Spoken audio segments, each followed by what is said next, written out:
to Morning Live. 8th of May every year, of course. To commemorate all those things that have happened in terms of the humanitarian perspective. Tremendous work done by people, volunteers who sacrifice their lives, and of course who kind of have to prove the humanitarian angle, whereby they have to save lives.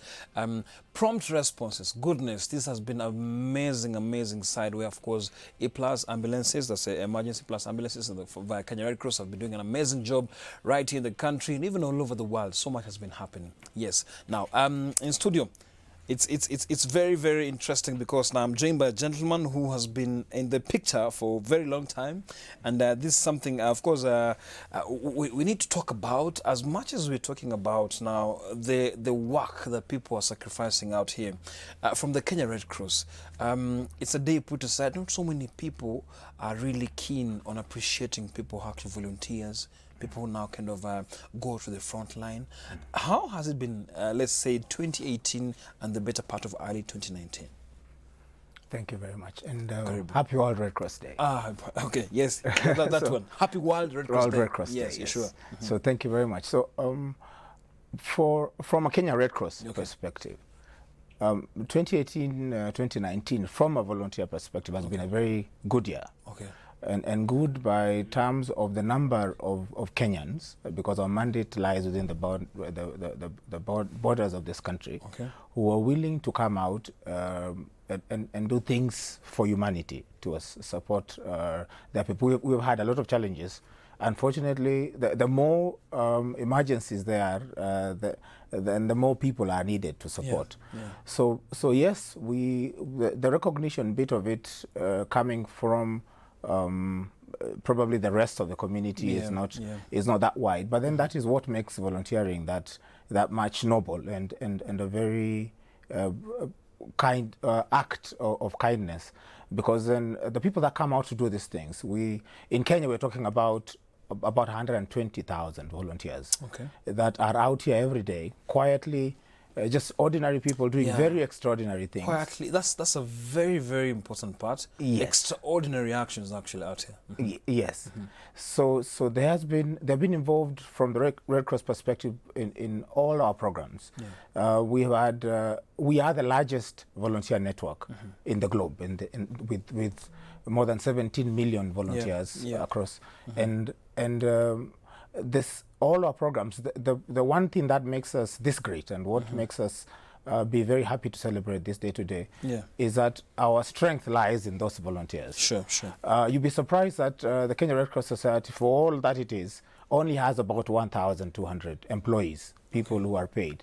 So looking at the amount of activities and programs that we've been able to implement, then the 1,200 people cannot be able to do anything, basically. Sure. So it's by and large a volunteer network.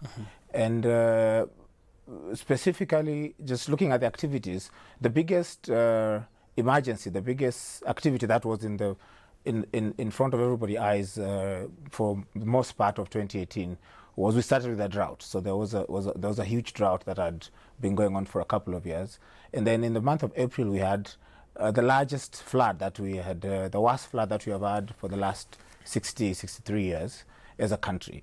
So from the sheer number of people, we had over 150,000 people displaced. So the sheer number of volunteers that were involved, even in the smallest of acts, just being able to go in and save people that are being flooded away. We have untold numbers of populations that even up to today are still housing other people whose houses were swept away. So we are, as a movement and as a Kenya Red Cross, we are very happy for the support that we receive from Kenyans. From the national perspective, it's mostly just a token. We have an event that commemorates volunteers. The event for last year, for our Day of the Volunteer, which is commemorated in the month of December, in the Volunteer Awards, we awarded a lady that has been in the media from northeastern province that was caught up in the crossfire of a shootout from a terror attack. Okay. Luckily, she was able to come out of it. Okay. But then that's just an indicator. It's not normal. It's not to say that volunteers are always in harm's way. Yeah, yeah. But just when you think about it, just about what it takes for somebody to put their lives in the line in that way, and still be willing. She is still strong. She continues to volunteer for us. Still be willing to come back again and keep doing that. Then that's an extraordinary spirit, the human spirit.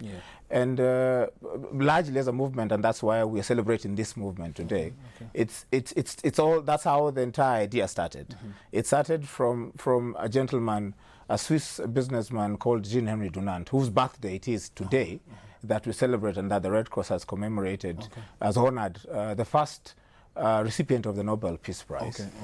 And he went out to help in a war. He was caught up in a conflict in a place called Lombardy, in a battle that we call the Battle of Solferino in 1859. And he went in to help. He was not a medic. He did not have a lot of experience, but he got a small group of people to go and provide relief for more than 40,000 wounded soldiers that were hurt in that, or they were dying in that war. And for 72 hours, they did not get sleep or rest. That is all they did. And this was a battle between people that he did not know. He is Swiss. He is involved in a war that has people that they are not his tribe or his brothers. Yes. Yeah, very interesting. And you've mentioned someone comes in, doesn't know what's happening, doesn't know the soldiers, no affiliation, no relations, just with a big heart starts to save their lives. Now look at the bigger picture back in the country as Kenya Red Cross. Just the other day, I believe, let me start by saying some sort of myopism came into some Kenyans' minds and started pointing fingers at Kenya Red Cross. 1, 2, 3 things. And you see, I always tell people, you never know what happens on the road. It might be a relative, it might be your sister, your brother. And the same guys who are first responders, Kenya Red Cross, the E+ ambulances, they are there. And someone has the audacity to gather that confidence to criticize Kenya Red Cross on what they've been doing, and forgetting about all those years, the good things they've been doing. Just, it's also confusing and mind-boggling. Like, surely, we're politicizing everything. This is the World Red Cross Day. Don't you think it's a high time maybe people should focus on not even the good or the positive or the negatives? People should focus on just helping. Like helping. Like, volunteers, they're sacrificing so much. You've mentioned someone, of course, you awarded, who kind of was on the line. Now, look at the environment. Yes, times are hard in the country, but the Kenya Red Cross Society, amazing job they've been doing.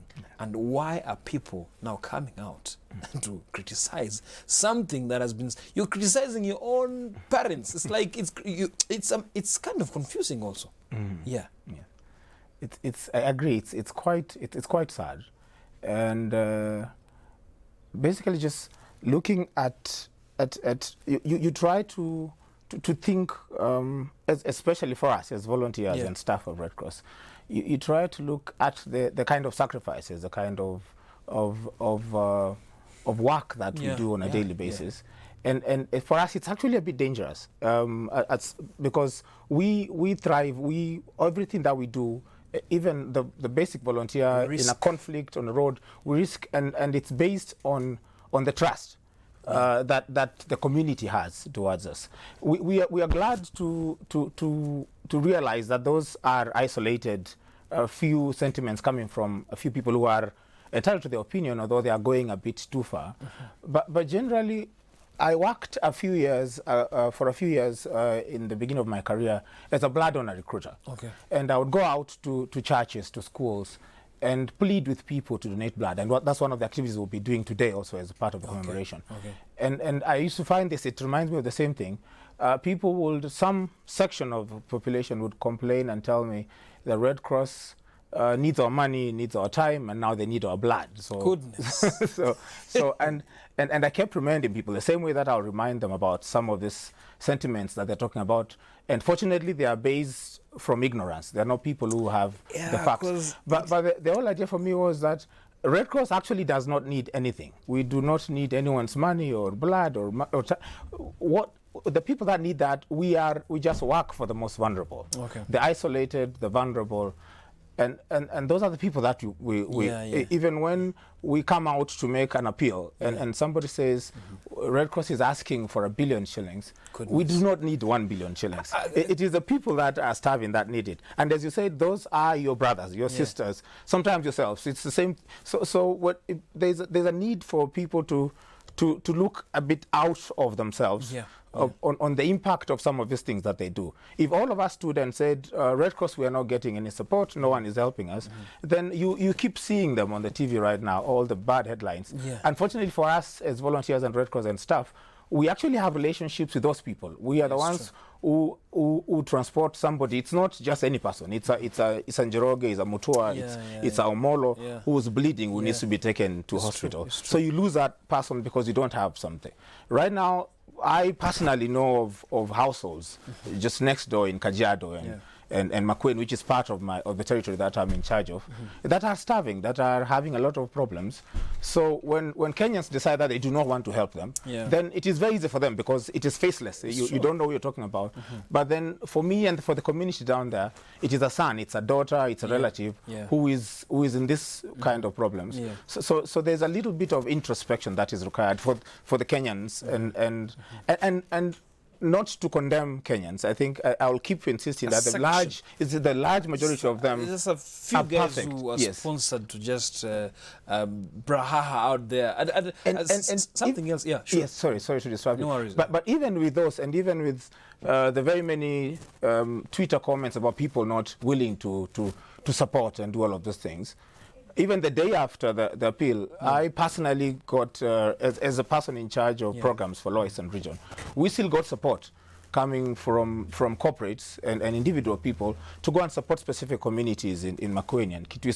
So we're happy that a lot of the people are not listening to that noise, and they know what it means.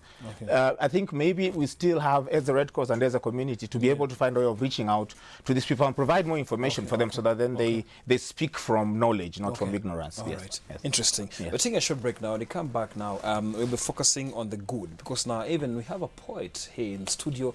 He will now giving us a little bit of just that twist of poetry, and we'll be happy to share that with you in a few. But this conversation is all about the Red Cross Day, the World Red Cross Day, which is marked 8th of May every year. And in 2019, of course, we'll be telling you the theme later.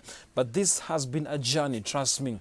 So for the ignorance out there, please, as much as we're trying to help each other, you never know what tomorrow holds. It might be you, it might be your mother, it might be your son, your daughter, someone close to you, your friend. So please, let's lock that sense and, of course, just have this heart of giving, heart of donating blood, heart of now helping each other. Coming back to you after a short break.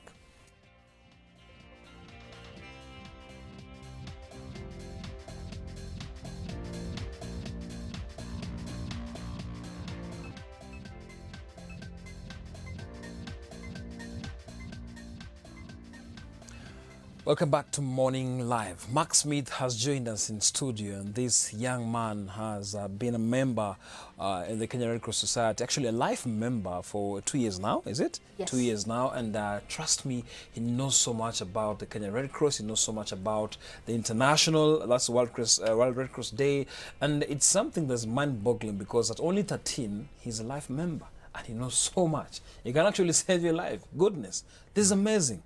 Good morning. Good morning. You're good? Yes. All right. Now, who catapulted you to be a member, a life member? Well, I started volunteering during the Westgate attack. Okay. Then I saw how people were badly, let's say, they were coming out of their way to donate blood for those who are injured. Okay. Then, since I could not donate blood, I was told there's another way I could volunteer by helping, by giving the people refreshments and collecting the trash. That's how you started? Yes. Now, it seems like you know more about the Kenya Red Cross. Maybe give us a detail about now the speech you have now. My speech is about Red Cross, who founded it, Henry Dunant, its date of birth, and also about its fundamentals, the core values, and etc. Give us that. Maybe I can give you like 2 minutes. Okay. Okay, and we can, I think I can direct you. Camera 2, can I see camera? Yeah, sure. Should Go I ahead. stand? I think just seated. Yeah, sure. Okay. Okay. My name is Max Smithot. I'm 12 years old. I'm a musician, actor, model, Kenya Red Cross Life member, trained occupational first aider, and a humanitarian. Red Cross was established in 1859 by Henry Donat, a Swiss businessman. The Kenya Red Cross Society was established on December 21st, 1965, through the Kenya Red Cross Society Act. Its constitution is based on the Geneva Conventions of 1949 and the additional protocols of 1977, to which Kenya is a signatory. Our mission is, as auxiliary to the national and county government, we will work together with our communities, volunteers, and partners to ensure that we prepare for and respond to our humanitarian and development needs. We will also focus our collective capabilities and resources to alleviate human suffering and save lives. Our vision is a sustainable, effective, and trusted humanitarian organization serving present and future generations. Our core values are service to humanity, integrity, respect, and innovation. In other words, Siri, not the one in Apple. We have 7 fundamental principles, which we turned into a greeting. Whenever you meet a fellow Red Cross, Red Crescent, or Red Crystal member, you say, Hinivu. What does Hinivu mean? The H stands for humanity. The I stands for impartiality. The N stands for neutrality. The second I stands for independence. The V stands for voluntary service. The first U stands for unity. And the last U stands for universality. We have 2 membership packages. There is the corporate membership and the individual membership. The individual membership consists of 1. Youth in school aged 7 to 18 who pays 100 Kenya shillings per annum. 2. Youth out of school aged 18 to 30 who pays 500 Kenya shillings per annum. 3. Ordinary member aged 30 and above who pays 1,000 Kenya shillings per annum. And last but not least is the life member who pays 5,000 Kenya shillings once. The corporate membership consists of 1. The ordinary package, which you pay 50,000 Kenya shillings per annum. 2. The bronze package, which you pay 100,000 Kenya shillings per annum. 3. The silver package, which you pay 250,000 Kenya shillings per annum. And there is the golden premier package, which you pay 500,000 Kenya shillings per annum. Please, if you are not a Red Cross member, welcome on board and be a Kenya Red Cross member today. And always remember, our value proposition is always there. Thank you. Interesting, interesting. I think we should actually just clap for him, because you know, by the time you cram all those things, it kind of takes a journey. And as a life member, you're young. You're only 13, is it? Yes. Very young now. Have you tried to kind of attract maybe convince your age mates to join the society? Lots. Okay. First of all, my cousins, Okay. I normally tell them to join Red Cross, Okay. so that they can help and volunteer whenever something happens, Okay. or even just because Red Cross is a good organization based on helping people without looking for any gain. Okay. Interesting. It's clear that even the transition will be smooth, because when you have people like Mark, that means we are better placed. Maybe what do you think about maybe these young characters who haven't still embraced the idea of now volunteerism and of course just coming out to save the humanity? I think there's still hope. There's a lot of hope. Mark is a good example. Sure. The way the structure is that we have the Junior Red Cross movement. Okay. And the idea is that it's a transition, that you find you're a member of a Red Cross club in your primary school, and then you transit on to high school, Okay. and then you have an institutional chapter that then eventually ends up in the normal movement that, membership that has been told. So one of the mandate, actually one of the key mandates is that and the purpose of the Junior Red Cross movement is that we are supposed to inculcate the principles of humanity amongst young people. Because if we lose that, if we lose this generation, then there is no growth. We have been here, the organization has been here for 155 years. The movement has been here for 155 years. Sure. In Kenya, we are now 54 years old from 1965. And for us, for that to keep happening, for us, we stand on the shoulders of giants. I joined as a youth member 20 years ago, just in school. And the kind of, I will talk, the kind of impact that it has had, this volunteering, being part of the 4-part-2 program, where we promote health, promote international understanding, do voluntary services, and then conduct dissemination, making sure that people, like what Mark has been doing, make sure that people understand.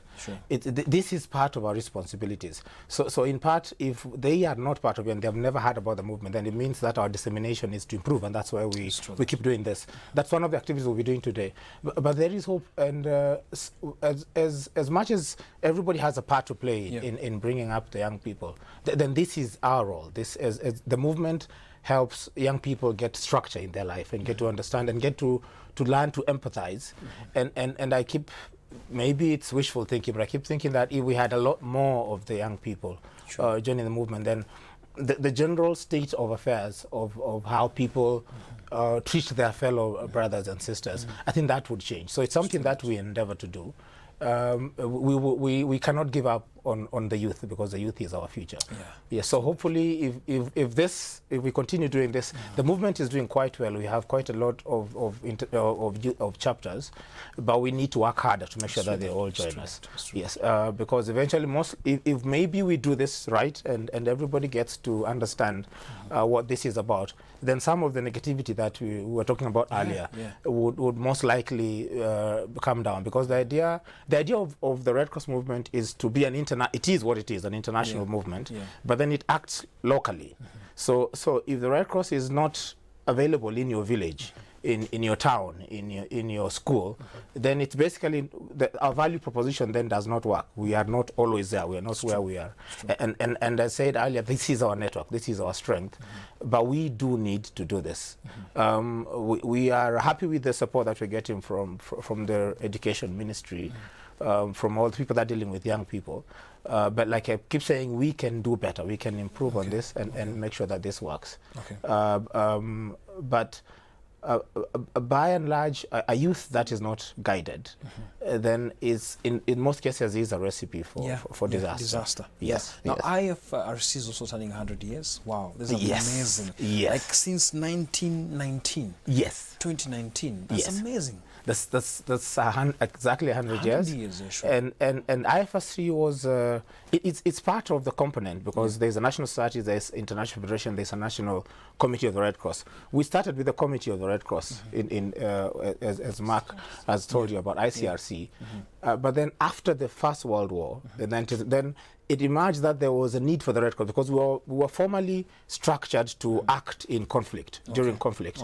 Then the big conflict era seems to have ended in 1917, but then there was still need for Red Cross. So the IFRC works in times of peace.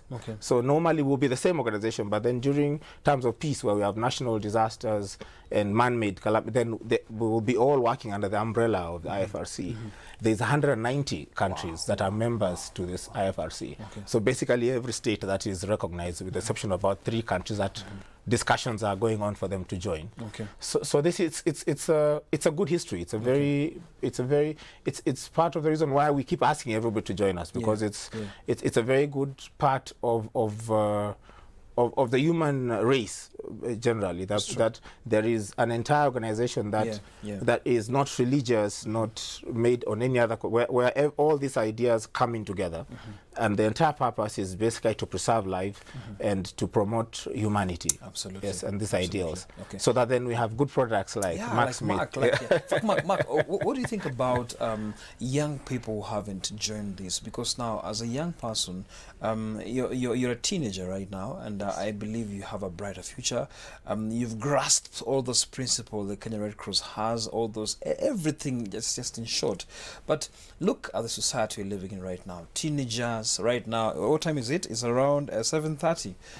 Video games, you know what I mean? Video Yes. games, like go play with this. There's so much happening right now, but you're already acclimatized to the world of humanitarian activities. Now, for these young people out there, what can you tell them? First of all, if they join Red Cross, I'll be personally happy. Okay. Because Red Cross, as you hear in its vision, Okay. a sustainable, effective, trusted humanitarian organization, Sure. serving present and future generations.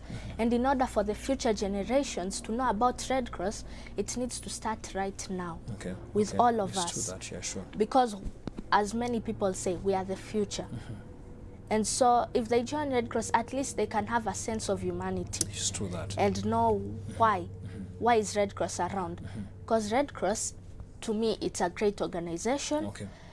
And yeah, It's not a lot. It's not a lot. Now, in school, how do you try and, of course, spread this word?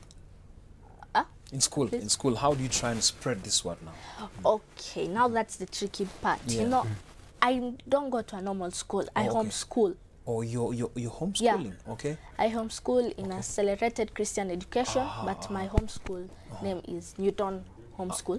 Okay, Yeah. okay. So I believe you're not alone. No, I have my sister. Okay, only your sister. Yeah. Interesting. That's actually, we need to talk about this homeschooling also, because I believe even parents out there watching right now, they're wondering, wow, homeschooling. How is it? But apart maybe from the Red Cross talk, how is homeschooling for you? Homeschooling is great, personal speaking, because you get to spend time with your family Okay. and stay at home while you do your school. Okay. Because the one I'm in, it's normal based on Christians. Okay, values and everything. Yeah, okay. It's accelerated Christian education, Okay, okay. SCE. Uh-huh. But there's also the books we have. Okay. They are known as PACEs. Okay. They come in with their test. Once you've completed a PACE, Yeah. there's a you test. have a test. Yeah, and then you don't go by class, you go by grade. By grade. Yes. Interesting. What do you think about the new curriculum coming in? We have 844. There's a new competency-based curriculum. I think that one is going to be great because it will focus on other children, what they are great at. Yeah, sure. Amazing. Wow. Interesting. This is, in fact, a conversation I think I'll call you later. We'll be having this. But looking at this, they already, as a family, the Kenya Red Cross family, so much has been happening. And the good side, big time. And appreciating these people, we've been seeing even awards. And talk about the risks. You know, sometimes, as we finalize this conversation, sometimes we see these guys out there, ambulances and the sirens, the discipline also of motorists. Goodness, we have people who are not actually very responsive. You see ambulance, siren all over, the noise is just behind you, you're just still on your lane. Like, look at that discipline. Do you think we still need some education also with the common drivers actually have out here? We do a whole lot of that. It's really sad. It's pretty sad that we are one of the countries with the highest numbers of fatalities coming from motor vehicles. Okay.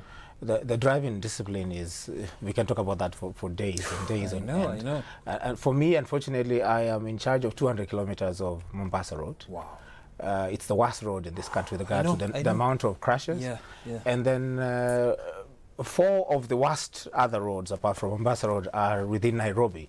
Thika Road, Jogoo, Wayakiwe. The numbers are just not right.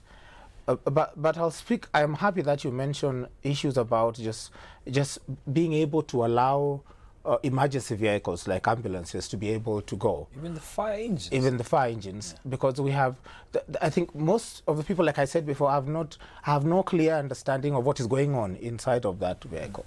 That the nature of it, that is somebody's life at risk. And by not allowing that person to get to hospital as fast as possible, then you're basically, in speaking in rough words, facilitating for the demise of this specific person or for their condition to deteriorate. So some of these things are things around just integrity, just internal integrity and respect for civilized way of living. we have a lot of these problems that keep happening, and yes, we have trainings for this. We disseminate people where we can. A lot of risk reduction programs. We have even in the basic first aid classes that we offer in all our county branches across the country. Try to get people to understand how this is supposed to work. Now, when you factor in, especially with the issues around the road traffic incidents, where we are losing more than 3,000 people dying every year. The number of people, that is just the number of people who are dead. And you can imagine the number of people that are injured is always higher than those that are dead. I deal with about an average of 2 to 3 crashes on Mombasa Road every single day. So when everybody now decides that they're in a hurry and they want to go home and they don't want to let these people get to hospital, compounded with the fact that a lot of the ambulance system, what we call ambulances, are ill-equipped. And we all know this. Then you talk about a person who may be inside an ambulance, and unfortunately for them, they don't even have the benefit of even getting oxygen or a paramedic inside that ambulance. So it's basically just a transport vehicle, getting him to hospital. He needs to get to hospital.